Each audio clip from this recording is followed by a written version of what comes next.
মুসলমানদের কাছ থেকে ভারতবর্ষ অনেক কিছু নিয়েছে আর্কিটেকচার, নিয়েছে সুন্দর সুন্দর পোশাক, খাবার দাবার, পোলাও কুরমা কাবাব ফিরনি, এগুলো সব মুসলমানদের খাবার। এবং এমব্রয়ডারি যে করে ভদ্র মহিলারা কাপড়ে, সেইগুলো নূরজাহান এনেছে। পতঙ্গ উড়ানো, ঘুড়ি উড়ানো, এগুলো অনেক কিছু মুসলমানরা দান করেছে। The Muslim community and the Muslim rulers had a very outstanding contribution to the society, to the development of the society of India. প্রথমে আমি একটা ইনফরমেশন দেই। 2001 সালেই ভারতের লোক সংখ্যা ছিল 21 কোটি। এবং ভারত, এটা পরিষ্কার, আপনার সেন্সাসটা বলে না, মানে মুসলিম ডেমোগ্রাফি বলে না জনসংখ্যা। এখন বর্তমানে ভারতের লোক সংখ্যা হলো 26 থেকে 27 কোটি। কিন্তু তারা ওই 20 কোটির জেকির যে দিয়ে আসছে 20 বছর বা 21 বছর আগে, সেটাই চালিয়ে যাচ্ছে। এটা ঠিক না। হুম। আসলে হয়েছে কি, আমি একটা বলি, ভারতের মুসলমানরা হলো আন্ডার প্রিভিলেজড। এবং তারা এমন করে পরিস্থিতি তৈরি করে রেখেছে, আপনার গ্রাজুয়েশন, এখন শুনছি যে গ্রাজুয়েশন নিতে হলেও পারমিশন লাগে। একটা বাচ্চা বাড়তি নিতে গেলেও, বাচ্চা সন্তান নিতে গেলেও পারমিশন লাগে। তো এইগুলোর কারণে হলো ওয়ার্কিং ক্লাস বেড়ে গেছে মুসলমানদের মধ্যে। এবং ওয়ার্কিং ক্লাস লোকের কিন্তু বাচ্চা কাচ্চা বেশি হয়। তো যার জন্য ডেমোগ্রাফি কিন্তু হু হু করে বাড়ছে। পশ্চিমবঙ্গের এখন মুসলমানদের সংখ্যা হলো কত পার্সেন্ট জানেন? 34%, 34% রানিং এই বছরে। তাহলে আপনার 34% ওয়েস্ট বেঙ্গলি। যাকগে, আমি আর ওই জায়গায় যাব না। যেটা বলছি যে ওয়াকফা বিল, ওয়াকফা একটা আরবি শব্দ, তার উর্দু শব্দ ওয়াকফা হলো, আরবিতে বলে ওয়াকফা, আর উর্দুতে বলে ওয়াকফ। তার অর্থ হলো, যেটা আমাদের রেজাউল করিম ভাই চমৎকার ভাবে বলছেন, যে ধর্মীয় কারণে বা জনসেবার জন্য কোনো ব্যক্তি বা কোনো প্রতিষ্ঠান যদি কোনো সম্পত্তি দান করে দেয়, অর্থাৎ মানে এটার আয় দায় ধর্মীয় কাজে ব্যবহৃত হবে অথবা কোনো চ্যারিটিতে ব্যবহার করবে, এটার মোতাওয়াল্লি থাকে, ওয়াকফা বোর্ড থাকে, বোর্ডের যিনি পরিচালনা করেন তাকে মোতাওয়াল্লি বলে। তো ভারতে মুসলমানদের শাসন ছিল 750 বছর। সে সুলতানি আমল থেকে আরম্ভ করে একেবারে মুঘল আমলের লাস্ট বাহাদুর শাহ জাফর পর্যন্ত 750 বছর মুসলমানদের শাসনে এই ভারতবর্ষে কত কিছুই না আপনার তৈরি হয়েছে। মুসলমানদের কাছ থেকে ভারতবর্ষ অনেক কিছু নিয়েছে আর্কিটেকচার, কিভাবে সুন্দর বিল্ডিং তৈরি করতে হয়, নিয়েছে সুন্দর সুন্দর পোশাক, খাবার দাবার, পোলাও কুরমা কাবাব ফিরনি, এগুলো সব মুসলমানদের খাবার। এবং এমব্রয়ডারি যে করে ভদ্র মহিলারা কাপড়ে, সেইগুলো নূরজাহান এনেছে। পতঙ্গ উড়ানো, ঘুড়ি উড়ানো, এগুলো অনেক কিছু মুসলমানরা দান করেছে। The Muslim community and the Muslim rulers had a very outstanding contribution to the society, to the development of the society of India. এখন তারা স্বীকার করুক আর না করুক, ইতিহাস খুললেই পাওয়া যাবে। যাই হোক, এখন যেটা বলছি, ওয়াকফ স্টেটের বর্তমান মূল্য যেটা, সারা ভারতের ওয়াকফ স্টেটের মূল্য হয়েছে 14.2 বিলিয়ন এর সম্পত্তি। 14.2 বিলিয়ন। এইটা এখন সরকারি ভাবে নিয়ে নিতে চাচ্ছে বা নিয়েছি, তো আইন পাশ হয়ে গেছে লোকসভায়, এটা যাবে রাজ্যসভায়। রাজ্যসভায় পাশ হয়ে গেলে প্রেসিডেন্টের কনসেন্ট হবে। প্রেসিডেন্ট এখানে, it will be decided by the president. President তার মতামত দিলে শেষ, এবং সেটাই হবে।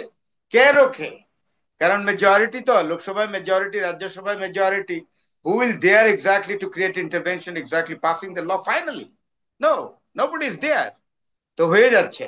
তো এখন এতগুলো ওয়াকফ নিয়ে যাচ্ছে, তো সমস্ত কিছু আমি মনে করতেছি যে বিংশ এবং একবিংশ শতাব্দীতে সারা বিশ্বেই মুসলমানদের দুর্দিন।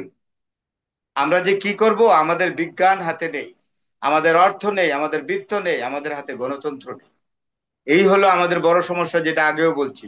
একটি কথা বলি, এখানে আধ্যাত্মিকতার কথা এসছে, আমি যদি বেয়াদবি না নেন, আপনারা সাগর ভাই আছে, আমার রেজাউল করিম ভাই আছে, মারুফ মল্লিক ভাই আছে, আরেক ভাই আসছে এখানে, আরাফাত ভাই। এই যে আল্লামা ইকবাল, উর্দু সাহিত্যের অমর কবি, তার দুটো বিখ্যাত বই আছে, আশারি খুদি এন্ড আশারি বেখুদি। আশারি বেখুদির একটা কাপলেট পড়ছি, बिस्मिल्लाहिर रहमानुर रहीम।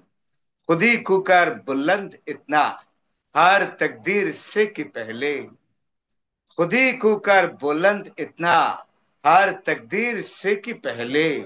खुदा बंदा से खुद पूछे, बता तेरी रजा क्या है। ইকবাল বলতেছে যে, হে বান্দা, সারাক্ষণ দুইটা হাত দিয়ে আল্লাহর দিকে তাকাই থাকো, আল্লাহ আমার এটা দাও, এটা দাও, কুরমা দাও, কাবাব দাও, সাততলা বিল্ডিং দাও। নো, স্বয়ং সৃষ্টিকর্তা তোমাকে দুটো হাত দিয়েছে, সে হাতগুলো দিয়ে কর্ম করো। তুমি তোমার কর্মশক্তিতে এবং আত্মপ্রত্যয়ে এতটাই বলীয়ান হবে যে স্বয়ং সৃষ্টিকর্তা এসে তোমাকে বলবে, হে বান্দা বলো কি চাও, তুমি যাহা চাও তাহাই তোমার ললাটে লিখবো, কারণ তুমি তোমার আত্মপ্রত্যয় এবং কর্মশক্তিতে আমার কাছ থেকে চেয়ে নেওয়ার অধিকার অর্জন করেছো। আমি ইকবালের এটা তা বললাম, আপনারা বুঝতে পেরেছেন? সুবহান আল্লাহ। এখন প্রশ্ন হইল কি, আমরা মুসলমানরা যে মুসলিম কওম, মুসলিম উম্মাহ, এই কনসেপ্ট থেকে দূরে চলে গেছি, যার জন্য আমাদের জিন্দিগিতে দুর্দশা শুরু হয়েছে। কিচ্ছু করার নেই। সুতরাং ভারতে দেখেন, এই যে ঔরঙ্গজেব, সম্রাট ঔরঙ্গজেব, তার বিরুদ্ধে আপনার টেম্পল, মন্দির ভাঙার অভিযোগ আসে, অথচ এইটা বলে না যে ঔরঙ্গজেব নিজের খরচে অনেকগুলো মন্দির তৈরি করে দিয়েছে। এখন সুচিকা শর্মা, ভারতের একজন ইয়াং হিস্টোরিয়ান, সে পুরাপুরি বলেছে যে ভাঙার ইতিহাসটা বলেন, উনি যে গড়ে দিয়েছেন সেই ইতিহাসটা বলেন না কেন। সুচিকা শর্মা তো একজন মেয়ে, হিন্দু মেয়ে, রাজস্থানী একজন হিস্টোরিয়ান, আমার চেয়ে কম বয়স, সে তো দিয়েছে, টোটাল তথ্য দিয়েছে যে ঔরঙ্গজেব কতগুলো মন্দির তৈরি করে দিয়েছে। তো উনি মারা গেছেন 318 বছর আগে। ওনার টার্ম হায়দ্রাবাদের বুরহানপুরে আপনার ভাঙতে যায় মবসরা, Hindu community, extreme Hindu community, Shiv Sena, RSS এর লোকরা। কই, সেটা একেবারেই যখন ভেঙে ফেলছে, সারা ওয়ার্ল্ড কমিউনিটির কাছে নিন্দনীয় হবে, তাই ইউনিয়ন ফোর্স ডিপ্লয় করছে। এবং সেটার জন্য আপনি জানেন, আপনার টকশোতে আগেও বলেছি যে আপনার ইয়াতে নাগপুরে একটা কমিউনাল রায়ট হলো, সেখানে ফাহিম খান নামে একটা লোকের দায়ী করলো, তার বাড়িটা বোলডোজিং করে শেষ করে দিল। আদালতে তাকে আত্মপক্ষ সমর্থনের কোনো সুযোগ দিল না। এটা কি, আমি অপরাধী, তা আমি তো আদালতে আত্মপক্ষ সমর্থন করা, I have got the right. আত্মপক্ষ সমর্থনের সেই সুযোগটাও তাকে দেয়নি। তার 5 তলা বাড়িটা কমার্শিয়াল জোনে অবস্থিত, পুরা বোলডোজিং করে দিয়েছে। আচ্ছা বলেন তো, এরপরেও যদি এরপরেও যদি বলে ভারত একটা সেকুলার রাষ্ট্র, এরপরেও যদি তুলসী গ্যাবার্ড গিয়ে বলে যে বাংলাদেশে ইয়াদেরকে, মাইনরিটিদেরকে, সংখ্যালঘুদেরকে নির্যাতন করা হয়, আর ভারতে মুসলমানদেরকে ফুল চন্দন দিয়ে প্রতিদিন বরণ করছে, তাহলে আমি কি বলবো? I don't have any word to speak out. এটাকেই বলে ভণ্ডামি, এটাকেই বলে ভণ্ডামি। হ্যাঁ, আমি পশ্চিমে তো তুলসী গ্যাবার্ডকে বলবো যে you please come, you watch what happened in Nagpur, what happened to destroy so many mosques and Waqfa Khanka and tomb of Aurangzeb.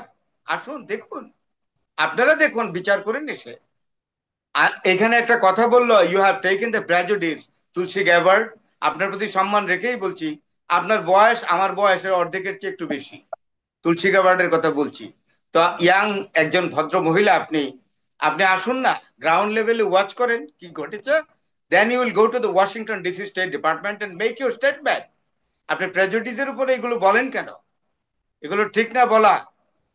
আর চিরদিন কাহারও সমান নাহি যায়, আজকে যে রাজা ধীরাজ, কাল সে ভিক্ষা চায়। ক্ষমতার দম্ভ দেখা দেখাতে আর কত দেখাবেন? আমাদেরকে তো শেষ করে ফেলছেন, আমাদের রুজুটা পর্যন্ত বাঁকা করে দিচ্ছেন, ঠিক না? এই নির্যাতিত জনতা যদি একদিন দাঁড়িয়ে বসে, এই যে আমাদের মারুফ ভাই একটা চমৎকার কথা বলছেন, আমার খুব পছন্দ হয়েছে, যে মক্কা মুআজ্জামা থেকে হজ ব্রত উদযাপন করে যদি আপনার মসজিদুল আকসাতে চলে আসে, বায়তুল মুকাদ্দাসে যদি বিশাল মিছিল করে মুসলিম উম্মাহ, তখন কি হবে? আপনি কয়জনকে এয়ার স্ট্রাইকিং করে মারবেন? ইসরায়েলিরা কয়জনকে ব্রাশ ফায়ার করে করবে? মারেন না, কত মারবেন? ঠিক না? সামলান নিজেদেরকে, খুব খারাপ হবে, খুব খারাপ। আমার আর সময়ও নাই, আমারে আপনি একটু বিদায় দিন, আমার আর একটা আপনার, ধন্যবাদ আই আপনাকে এম অনেক। Taking live with your gracious না, পারমিশন। খুব ভালো লাগছে, খুব ভালো লাগলো আপনার আহ্বানগুলি, খুব ভালো লাগলো। প্রিয় দর্শক, আপনারা আপনাদের জায়গা থেকে আপনারা এটাকে আপনাদের মতো করে আহ, ছড়াবেন এবং অন্যদেরকে দেখার সুযোগ করে দিবেন। আমি এখানে রাখছি। আপনাদের চারজনকে অনেক ধন্যবাদ। প্রিয় দর্শক, কাল দেখা হবে রাত 9টায়। ভালো থাকুন, সুস্থ থাকুন, শুভরাত্রি, আসসালামু আলাইকুম।